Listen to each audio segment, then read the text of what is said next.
Issue নিয়ে কাফের মুশরিক বানাই দিয়া একটা মরা মানুষের কবর পর্যন্ত ভেঙে ফেলতেছি। আমাদের মাঝে জীবিত মানুষ এটা তো পরের কথা, একটা মরা মানুষ কবে মারা গেছে তার কবরটা নিরাপদ না। আমরা কি ইসলাম শিখেছি? লা ইলাহা ইল্লাল্লাহ, লা ইলাহা ইল্লাল্লাহ, পড়ুন লা ইলাহা ইল্লাল্লাহ, লা ইলাহা ইল্লাল্লাহ, হক লা ইলাহা ইল্লাল্লাহু মুহাম্মাদুর রাসূলুল্লাহ সাল্লাল্লাহু আলাইহি ওয়া আলিহি ওয়াসাল্লাম। কোন এক সময় আমাকে একজন ভাই কলেজে পড়ে জিজ্ঞাসা করলো, হুজুর আপনারা যে সবাই মিলে সম্মিলিত জিকির করেন এটা তো বিদআত, এটা তো হাদিসে নাই। তা আমি বললাম, তুমি তো হাদিস বিশারদ, তুমি অনেক হাদিস জানো, এই জন্য তুমি বলতে পারো যে এটা বিদআত, কোনো হাদিসে নাই। আমি তো হাদিস বেশি পড়ি নাই, আমি এত জানি না। তো তুমি কয় লাখ হাদিস জানো? কয় লাখ হাদিস পড়ে ডিসিশন দিছো যে কোন হাদিসে সবাই মিলে জিকির নাই, সম্মিলিত জিকির নাই, এটা কোন হাদিসে? কয় লাখ হাদিস পড়ে তুমি ডিসিশন দিছো? না না না, আমরা শুনছি আর কি, অনেক আলেমরা শায়েখরা বলে। তা আমি ওনাকে বুঝাইলাম যে দেখো, শায়েখরা বলে আর তুমি এটা বলে দিলা, এটা ঠিক না। তোমার একটা কথার কারণে বহু মানুষ দেখবে আল্লাহকে আর ডাকবে না, বিদআতি হয়ে যায়, ভয় আর জিকির করবে না সে। তাহলে তোমার দ্বারা কি মানুষের ইবাদত কমলো না বাড়লো? সে চিন্তায় পড়ে বলতেছে না, কমলোই তো। আমি তখন বললাম, শোনো, আপনারাও বলেন, জীবনে বহু জায়গায় শুনছেন ওয়াজ মাহফিল বেহেশতের বাগান, শুনছেন না? কোন হাদিসে নাই। আলেমরাও শুনে রাখেন, ওয়াজ মাহফিল বেহেশতের বাগান এটা কোন হাদিসে নাই। হাদিসে যেটা কি আছে, আপনারা হাদিস পড়েন ঠিক, কিন্তু অর্থ করেন নিজেদের সুবিধা মতো। প্রিয় নবীজি বলেছেন, ইজা মারারতুম আলা রিয়াদিল জান্নাহ ফারতাউ ক্বালু মা রিয়াদুল জান্নাহ ইয়া রাসূলুল্লাহ ক্বালা হিলাকুজ যিকর। নবীজি বলছে, জান্নাতের বাগানের পাশ দিয়ে যাওয়ার সময় তোমরা সেই জান্নাতের বাগানের ফল ভক্ষণ করিও। আল্লাহর রাসূলকে প্রশ্ন করা হলো, মা রিয়াদুল জান্নাহ ইয়া রাসূলুল্লাহ, জান্নাতের বাগান কি? দুনিয়াতে জান্নাতের বাগান কোনটা? দয়াল নবীজি বললেন, হিলাকুজ যিকর। সবাই একসাথে গোল হয়ে বসে আল্লাহর জিকির যেই মজলিসে করে, ওটাকে বলা হয়েছে জান্নাতের বাগান। ওয়াজ মাহফিল না, জিকিরের মাহফিল। আপনি ব্যাখ্যা করে বলতে পারবেন যে ওয়াজটাও এক হিসাবে জিকির, সেই হিসাবে এটা জান্নাতের বাগান, কিন্তু ডিরেক্ট হাদিসের মধ্যে ওয়াজ শব্দ আসে নাই, জিকির শব্দ আসছে। এখন আমরা খেয়াল করেন, আপনারা এদিকে ফিরে আসছেন, ওনারা এদিকে ফিরছে, এদিকেও কয়েকজন আছে এদিকে ফিরছে, আমরা আপনাদের দিকে ফিরছি। এটা গোল বৈঠক হলো না? এই ধরনের গোল মজলিসে, গোল বৈঠকে যারা আল্লাহর জিকির করে, এটাকে আল্লাহ রাসূল সাল্লাল্লাহু আলাইহি ওয়াসাল্লাম জান্নাতের বাগান বলছেন। তাহলে সবাই মিলে গোল হয়ে বসলে কি একা একা জিকির হয় না সম্মিলিত জিকির হয়? আমি আমার ওই কলেজ পড়ুয়া যুবক ভাইকে বুঝাইলাম, তুমি তো ওয়াজ শুনলা, ওয়াজ করো মাঝে মানুষের মাঝে যে জান্নাতের বাগান ওয়াজ মাহফিল, হাদিসে তো ওয়াজ মাহফিলের কথা নাই। বুঝাই দিয়েছি, ওরকা এইভাবে তো খেয়ালই করছি না। খেয়াল করতে হবে ভাই আমার, সম্মিলিত জিকির এটা এমন এক ফজিলতপূর্ণ জিকির।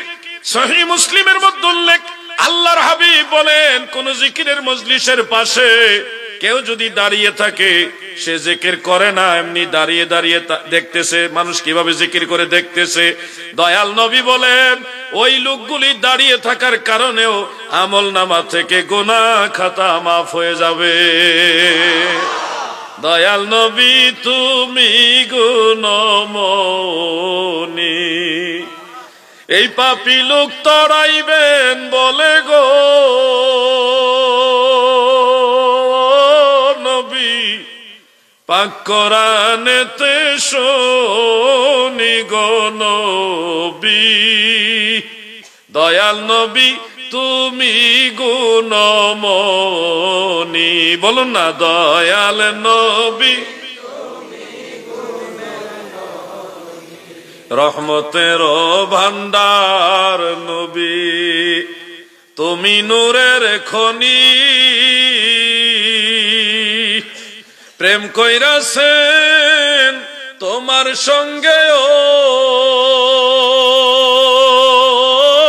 নবী, স্বয়ং আল্লাহ কাদের গনি গো নবী, দয়াল নবী তুমি গুণমণি। বলুন দয়াল নবী। আমার ভাইয়েরা গভীর মনোযোগ দিয়ে কথাগুলো শুনবেন। ফিতনার যুগ এখন, চতুর্দিক থেকে ভুল ভুল ফতোয়া আসে, মানুষের আমল নষ্ট হয়। ছিল সাদ্দাত নমরুদয় কারণ, ছিল মিশর অধিপ ফেরাউন। ধনে জনে মানে নাহি ছিল নুন্ন নবী, পদবিনে ভাব সবে মিশে। দুদিনের পরে যাহা যাবে চলে, সেই ঘিলটিও লটি পালটিলে।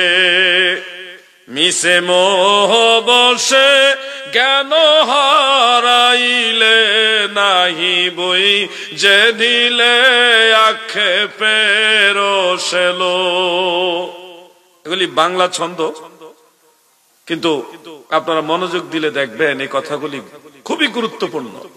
আমি আপনাদের মনোরঞ্জনের জন্য গজলগুলি গাইছি না, এই গজলগুলির মাধ্যমে আপনাদেরকে একটা হেদায়েতের বাণী, একটা নূর আপনাদের কলবে ঢুকানোর চেষ্টা করছি। আল্লাহর ওয়াস্তে ওয়াজ কম শুনেন, কিন্তু আপনারা গুরুত্ব দিয়ে শুনেন। এই দিন দিন না, আরো দিন আছে। এই দিনে টেনে নিবে সেই দিনের কাছে। আমার আপনার মতো বহু বীর বাহাদুর পালোয়ান, বহু ক্ষমতাধর, শক্তিধর, প্রভাবশালী ব্যক্তিরা নিস্তেজ, পাওয়ারলেস হয়ে মাটির নিচে শুয়ে গেছে। একবার মরে গেলে পৃথিবীতে দ্বিতীয়বার আর কেউ ফিরে আসতে পারেনি, পারবেও।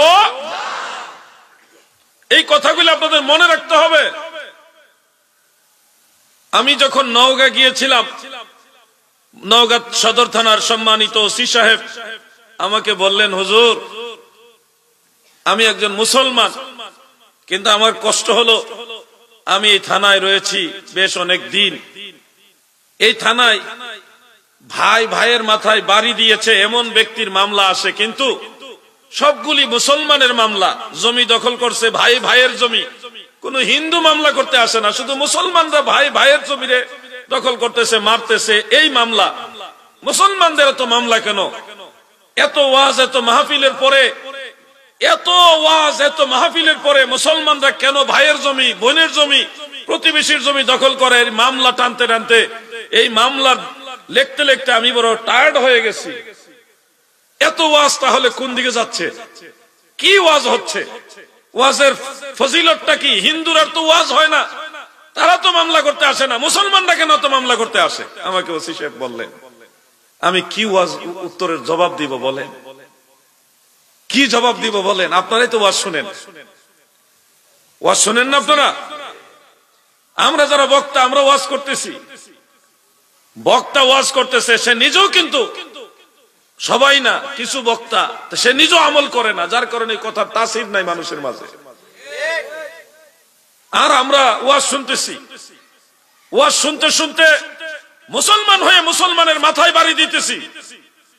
সাধারণ একটা ইস্যু নিয়ে কাফের মুশরিক বানাই দিয়া একটা মরা মানুষের কবর পর্যন্ত ভেঙে ফেলতেছি। আমাদের মাঝে জীবিত মানুষ, এটা তো পরের কথা, একটা মরা মানুষ কবে মারা গেছে তার কবরটা নিরাপদ না। আমরা কি ইসলাম শিখেছি, কি মদিনাওয়ালার আদর্শ শিখেছি? আমি বুঝাতে চাচ্ছি যারা মাজার ভাঙতেছে তাদের কথা। একটা মানুষ মারা গেছে, সেই মরা মানুষের কবর ভেঙ্গে যারা ইসলাম কায়েম করতে চায়, আমি জানি না তারা কোন ইসলাম কায়েম করতে চায়। তাদের কাছে তো একটা মানুষের কবর নিরাপদ না, তাদের কাছে জীবিত মানুষ নিরাপদ হবে কিভাবে? সামান্য স্বার্থের বিরুদ্ধে গেলেই তারা মানুষের উপর আঘাত করবে। এটা তো ইসলামের শিক্ষা না।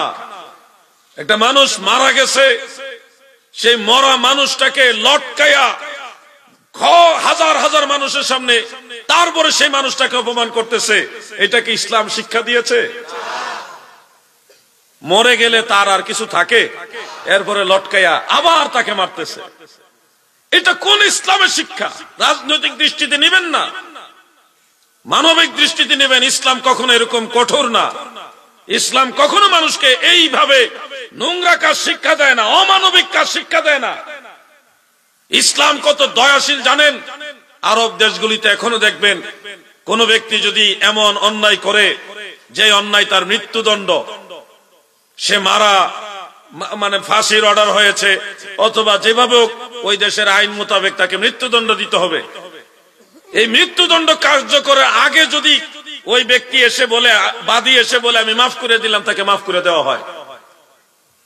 ইসলাম এত অমানবিক না। নিজেদের মধ্যে মানবিকতা যদি না আনতে না পারেন, তাহলে আল্লাহর হাবিবের আদর্শ কোথায় যাবে?